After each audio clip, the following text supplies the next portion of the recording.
loltoonni obootii fi loltoonni faannoo miseensota raayyaa ittisa biyyaa dhibbatamaan hoggaa booji'an kagarru kuni lafaa ka'eetii miti. Waraanni kun waggaa torba lola keessa ture nuffee jira. Ajajoota jajjabaa dhabee jira. Ijoollee baatii sadii leenjisanii itti naqan kanatu deema. Ijoolleen kun immoo waan loltuuf indoktrineeshin gahaan waan ittiin godhamneef seenanii miidhaa keessa seenanii jechuudha.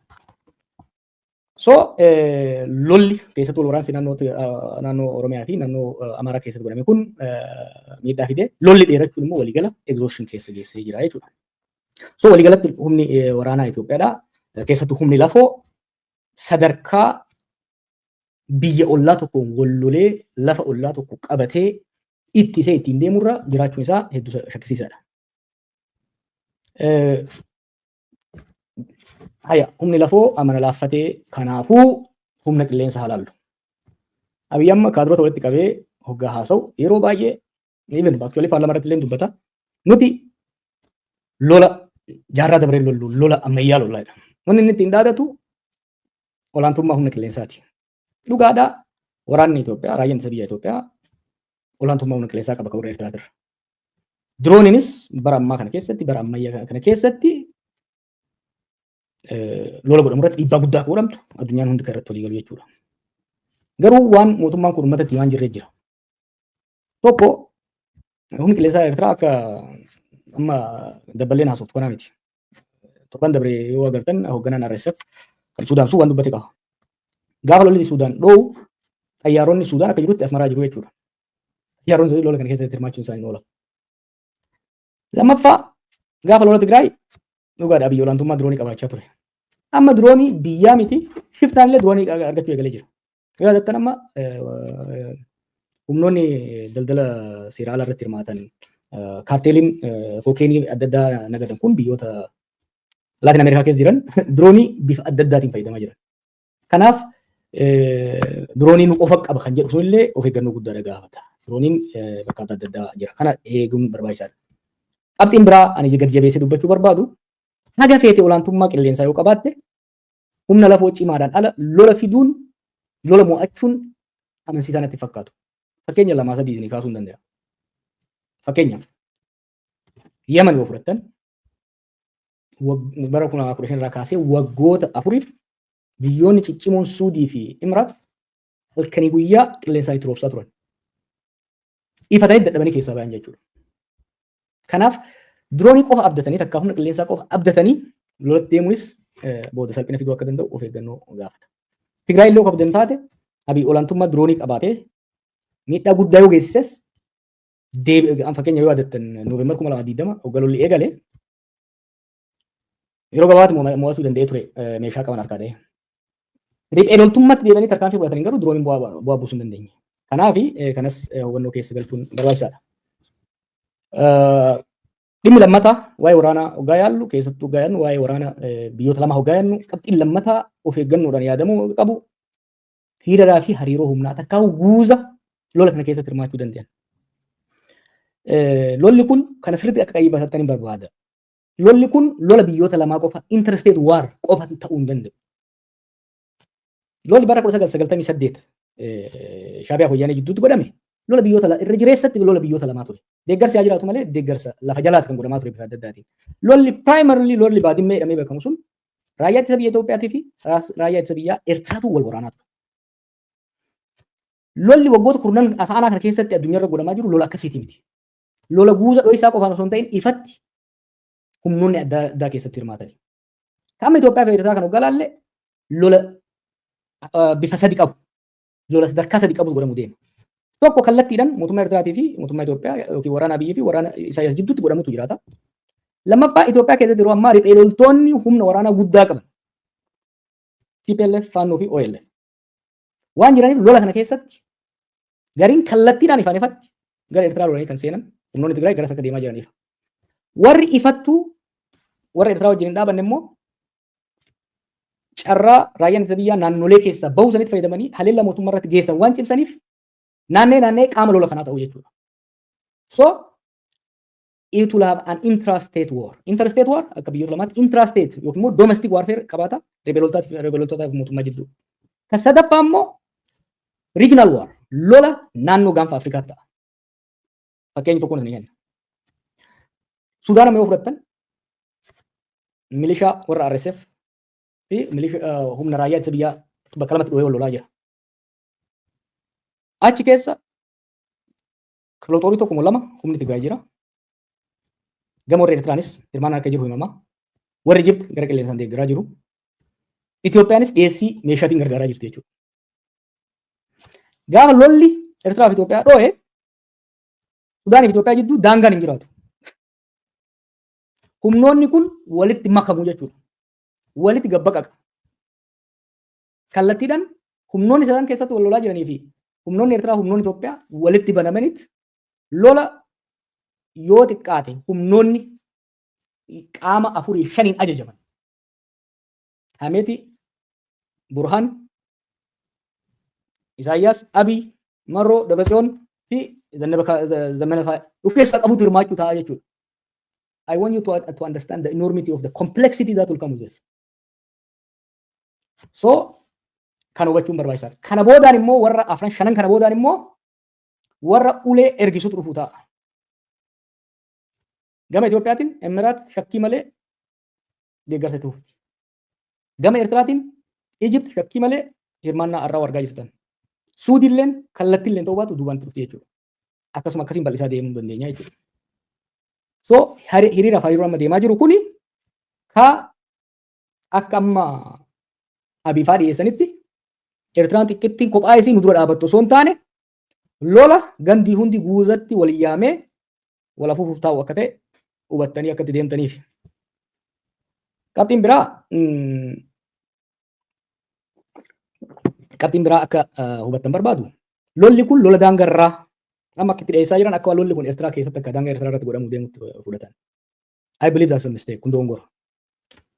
Lola Eertiraa amma dura godhame lama haa fudhannu.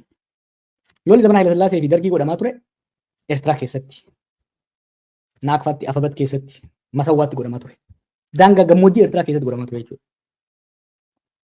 Lolli baadimmee jennuun immoo kabara eeganutuu dhalanne booda godhame kun yoo daangaa Tigraay fi Eertiraa takkaa'u daangaa Itoophiyaa fi Eertiraa jidduutti gadi siqee godhame jechuudha. Lolli amma dhufu kuni hedduu gadi siqa.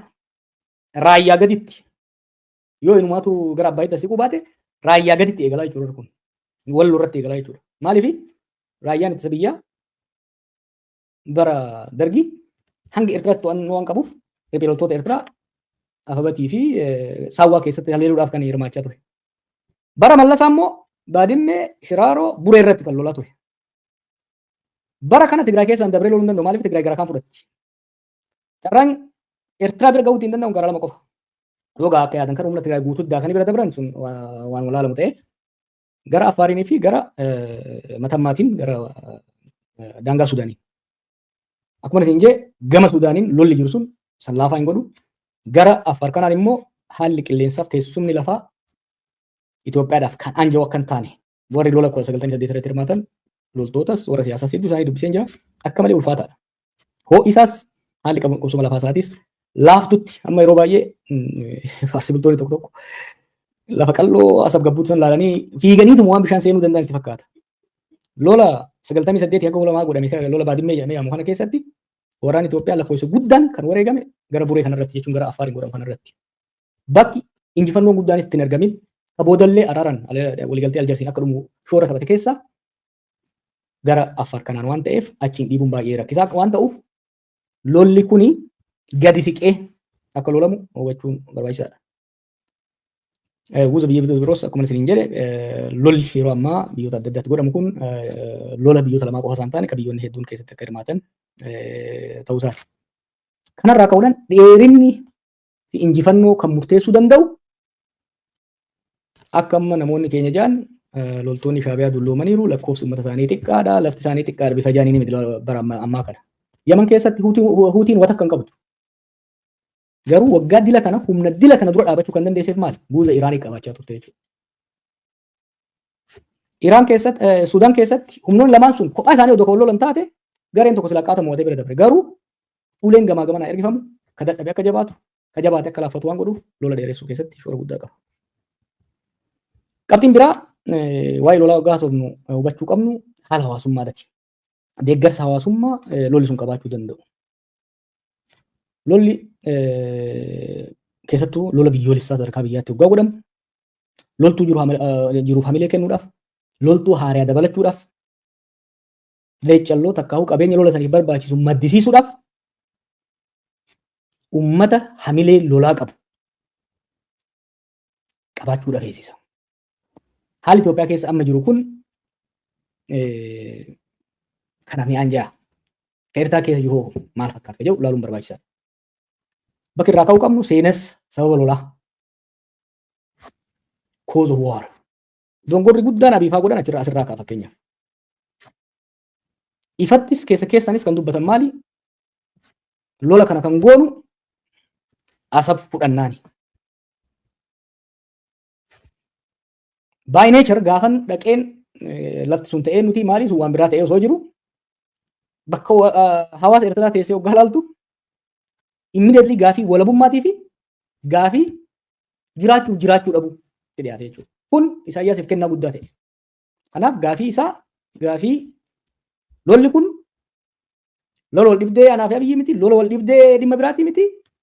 Lafa keenya muratanii fudhachuuf inumaatu akka biyyaatti nu dhabamsiisuudhaaf deeman kan jedhu himachuu danda'an jechuu isaa. Kun waan hedduu isa fayyade barreeffama keessatti akkan kaa'etti illee tarii Isaayyaas Abiy galateeffachuu kan qabuuf keessaa tokko akkaataan dhimma sababa lola kanaa itti dhiyeesse baay'ee kan isa fayyadeedha. Deeggarsa mormiin hedduu uummanni Eertiraa bulchiinsa nuufaa ture.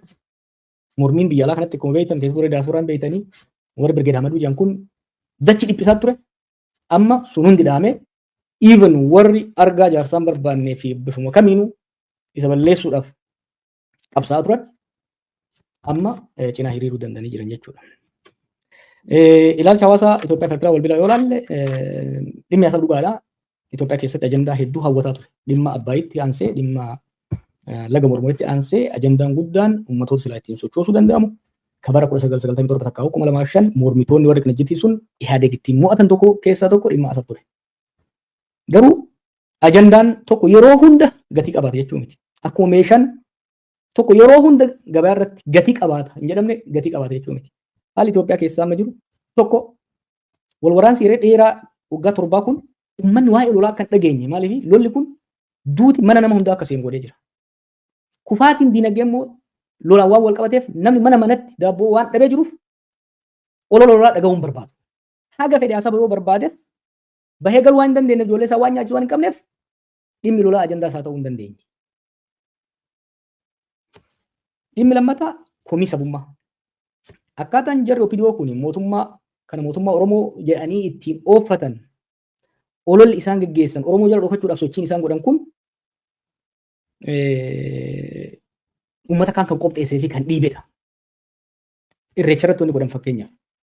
Akka waan dhimmi kun dhimma Oromoo qofa ta'eetti dhiyeessuun isaanii saboota biraa kan mufachiisedha. Saboonni biraa immoo kan qabsoo hidhannoo keessa jiranis kun mootummaa kanaan wajjin akka faallatti waan dhaabataniif ilaalcha mootummaa kanaa olola mootummaa kanaa fudhachuu irratti rakkataa jiru jechuudha.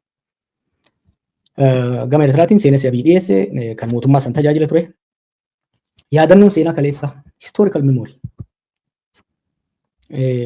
Tarii dhaloonni qubee kun hin beeku jedhanii natti fakkaata warri gannaa kan katti deeman lolli dheeraan walabummaa Eertiraatiif godhame sun dhumara bu'aansaa waan fedhes yoo ta'e kan lammiileen biyya sanii irra jireessi irratti hirmaatanii fi wareegama guddaa itti kafalan waan ta'eef akkaataan naaritiiviin asitti dhiyaatu takkaa'u seenessi gama Itoophiyaa irraa gama mootummaa Itoophiyaa irraa dhiyeessu kun madaa kaleessa akka hooqee fi kan uummata laalaa keessa galche akka ta'e barbaachisaadha.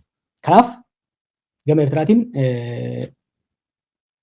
mormitoota dabalatee mormitoonni sila sirnicha loluu barbaadan yookiin akka cal'isan dirqaman yookiin dhumaatu sirnicha bira akka dhaabatan godhe jechuudha. Akkuma barreeffama keessa kaasetti ufumaa kaniin ija kiyyaan arge warra dur jaarmaa jabahaa jedhamu keessa yookiin immoo Shaabiyaa keessas qabsaa'aa turanii mootummaa amma jiru kanaan wal lolanii biyyaa baqatanii waggaa 3-4 dura bara kaanis bara wayyaanee sugaan argu sirna kana mormaa turan amma manguddoota manguddoota kiraanchii qabatanii deemanidha. Manguddoonni kun kiraanchii qabannee mishigii keessa deemnee lolla malee sadarkaa jedhan arganii jechuudha. Jijjiirama waggaa 2 keessatti uumame jechuudha.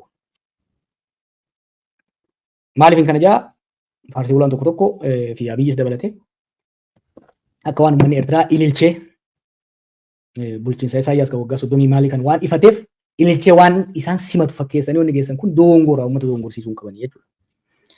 Qabxiin biraa dhimma diinagdeeti. Dhimma diinagdee diinagdeen Itoophiyaa GDP isaa baay'ee guddaadha. Kan Eertiraa dachaa hedduudha gaafiin qabu. Baasii garuu waggaa laalle kanallee akka xiyyeeffatan hin barbaada. Baasiin biyyoota lama. Itoophiyaan diinagdeen isaa guddaadha, galiin isaa guddaadha, baasiin immoo akkasuma guddaadha. Biirokiraasii hedduun guddaa ta'e qaba. Liqaa biyya alaa guddaatu irra jira. Baajata waggaa qabnu keessaa parsantii 40 liqaa kafaluudhaaf oolchina jechuudha.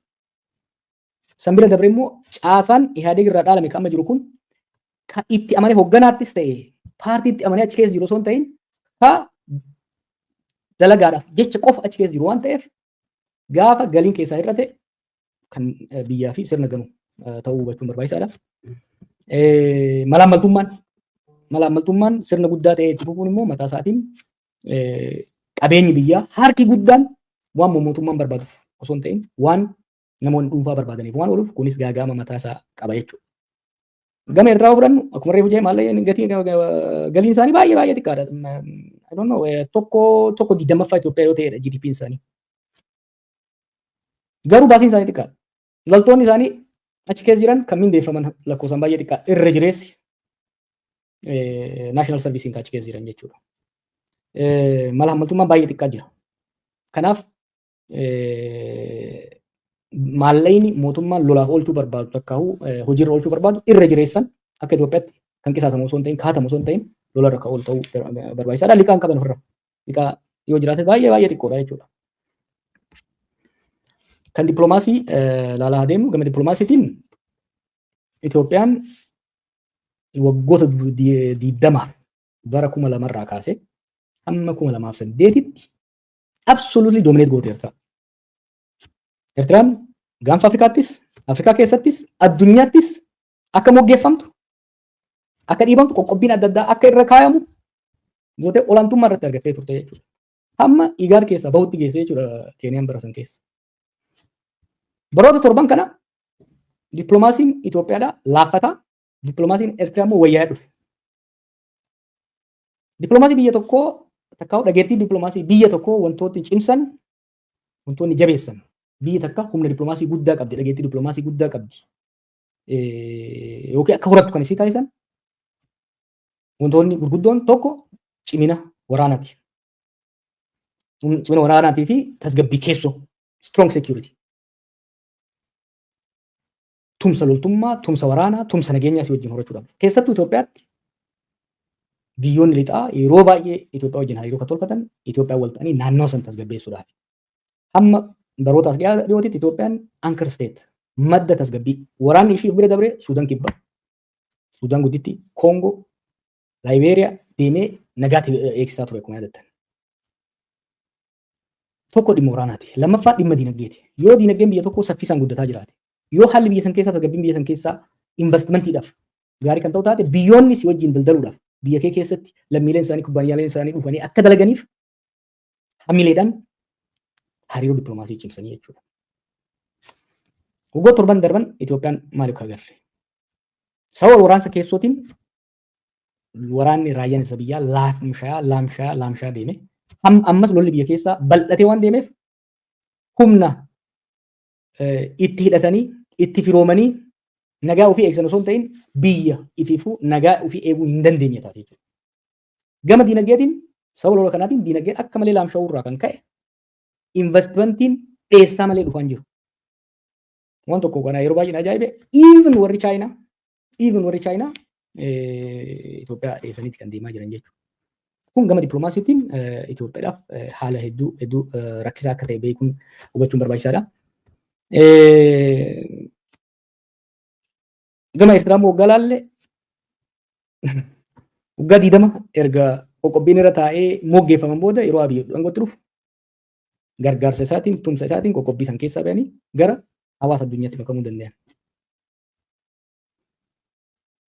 Yeroo Itoophiyaan jeequmsa keessa seentee laaffataa deemtutti immoo isaan yoo xiqqaate jeequmsa keessoodhaa hin qabanii inumaatu galaana diimaa irratti Suudaan keessatti shoora taphachuu eegaluun isaanii warri dura isaan jibbus garagalee akka xiyyeeffannoo kennuuf kan taasisedha jechuudha.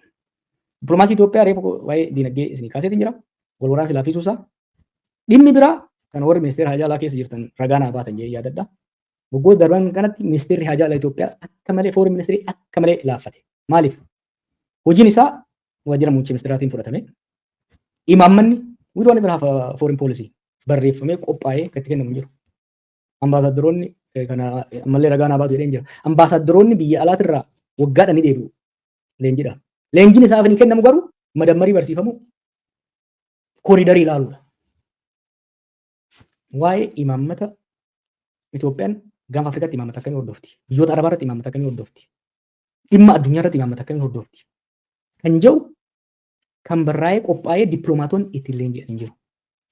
Xiyyeeffannoo hin qaban, leenjii gahaa hin qaban, imaammata hin qaban. Yeroo baay'ee even ministeerri Haajaa Alaa murtii dhimma alaati irratti yeroo murtaa'u hin mari'achiifamu waayuu hin qaban. Fakkeenyaaf gaafa dubbiin Somaalilaandii Itoophiyaan wadaba argatte jedhamee ibsame sun ministeerichi qoon qabu ture. Kilinika wayii eebbisaa ture.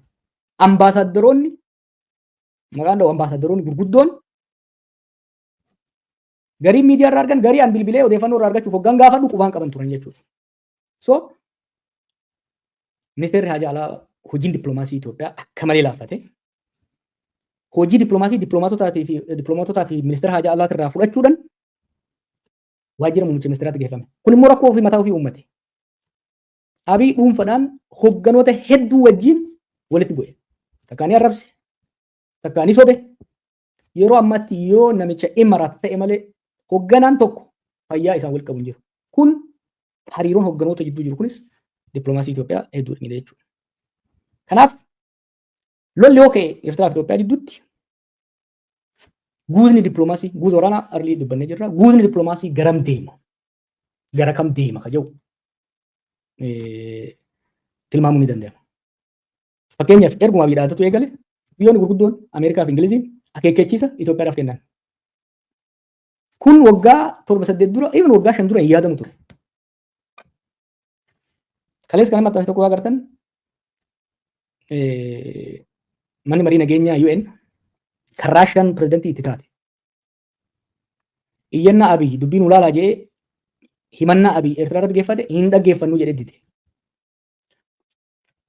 Kan dhimmoota almost dhimmoota 99 irratti dhibba keessaa 99 irratti garaagarummaa qaban biyyoonni koree nageenyaa UN keessa jiran akka Chaayinaa, Raashiyaa fi Ameerikaa irratti walii galaniitti didan jechuudha. Kun kufaatii agarsiisuu qaba jechuudha.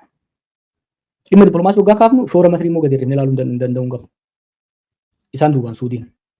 Masriin sababa haala baha jiddu galeessaa kanaan kan ka'e akkasumas jaallummaa bulchiinsa Tirampii wajjin qaban irraa kan ka'e dhiibbaan dippiloomaasii ishii dhageettiin dippiloomaasii ishii baay'ee guddateera. Durillee guddoodha amma baay'ee guddatee jira. Dhiibbaa dippiloomaasii kana immoo Eertiraadhaaf ergifti. Baay'ee kun waan gara fuulduraa dhawwaaqaa jirra. Kan amma dura ta'e irraa ilaaluu danda'uu qabna. Gaafa dhimma Somaalilaandii Somaaliyaa wajjin wal dura dhaabbannaan godhame Masriin shoora xiqqaa hin taphanne jechuudha. Kanaaf dhimma Somaaliyaa keessaa moo'amnee salphannee baanee harka kennee mallatteessine. Ammas gama dippiloomaasii warra Eertiraa wajjin waggaa lola keessa kan seenu taate guuzi dippiloomaasii gama Itoophiyaa bahuu kan danda'u ammallee akkan argu Emiraat qonnatti fakkaata. Emiraat immoo meeshaa waraanaa yoo kan ergitu taate malee gama dippiloomaasiitiin yookiin humni dippiloomaasii ishii dhageettiin dippiloomaasii haga Ijiptiin gahu. Lammaffaa immoo gara Arab Liigii fi biyyoota addaatiin Ijipti wajjin waan jiraniif gama saniin yoo akkam jabaate absteenshia yookiin absteen gooti malee sagalee kennuu irratti mudhii hidhattee nuuf falmuusii rabbi beeka jechuudha. Ayyee dubbiin garamitti deemti? Itoophiyaan ammatti haala biyya alaa weerartee hulaa galaanaa qabachuu dandeessu keessa jirtu. Kana jara murree dubbachuu danda'u qabna jechuudha. Itoophiyaan haala amma jiruun humna waraanaatiin haa ta'u, gama dippiloomaasiitiin haa ta'u, gama dinagdeetiin haalli jiru aanjaa waan hin taaneef biyya biraa weerartee ulaa galaanaa murattee humna ulaa galaanaa argachuu haalli dandeessu hin jiru. Garuu immoo ololli ulaa galaanaa waggoota lamaan dabre kana OA dhufe qarqara lolaan laan ga'eera. Abiy lola hin barbaaduus ittis hin qophoofne. Garuu dhimmoota keessoo daayivarti gochuudhaaf tarii immoo doorsisee fa'aa waan fudhatutti fakkaatee ajandaa godhee oofee amma bakka ifiifuu to'achuu hin dandeenye keessa galeera jechuudha. Namoonni hedduun haasaa inni paarlaamaa irratti godhisan akka waan haasaa inni lolaa qophaa'ee borumtama dhaqee biyya san weeraruu hedduu fakkaatu miti. Sun nervasnes sodaa hamaa keessa inni isa agarsiisa jechuudha. Dhugamummoo sodaachuu illee qaba. Anuu sodaadhee jira. Maaliif lolli kun carraan dhoowwuu isaa baay'ee guddaadha. Maaliif? Tokkoffaa akkaataan inni dhimma kana itti dhiyeessee fi doorsisni inni godhu kaka'umsa guddaa warra Eertiraa biratti uumee jira. Warra Tigraay birattis uumee jira. Isaan of baraaruu survival war of baraaruudhaaf lolla jedhanii of amansiisanii jiran jechuudha. Akka inni hin qophaa'in immoo waan hubataniif har'a nuti dhaadate boruun dhiisu waan jedhaniif haga inni qophaa'uun eeganii dafanii lola eegaluu danda'u. Keessattuu humnoonni Tigraay rakkoo hamaa keessa jiran. Waggoota eega Pretooriyaa as waggoota 2-3 kuni waggaa 3 amma haala ulfaataa ture isaaniif. Yookiin nagaan hin jiru yookiin lolli hin jiru. Yookiin mootummaan hin taane yookiin riphoo lolaa hin taane. Yoo riphoo lolaa taate mindaan kafaltu dhimma misoomaaf ittiin gaafatamtu lola qofa irratti fuulleffataa loltuun kee mindaa sirraan eeggatu. Yoo mootummaa taate immoo misoomallee ni hojjetta loltuufis mindaa kafaltaa loltuu sirraa hirrifta. Loltuu nama Tigraay qabu humna isaaniitii ol guddaadha. Kanaaf they have to change this no war no peace situation.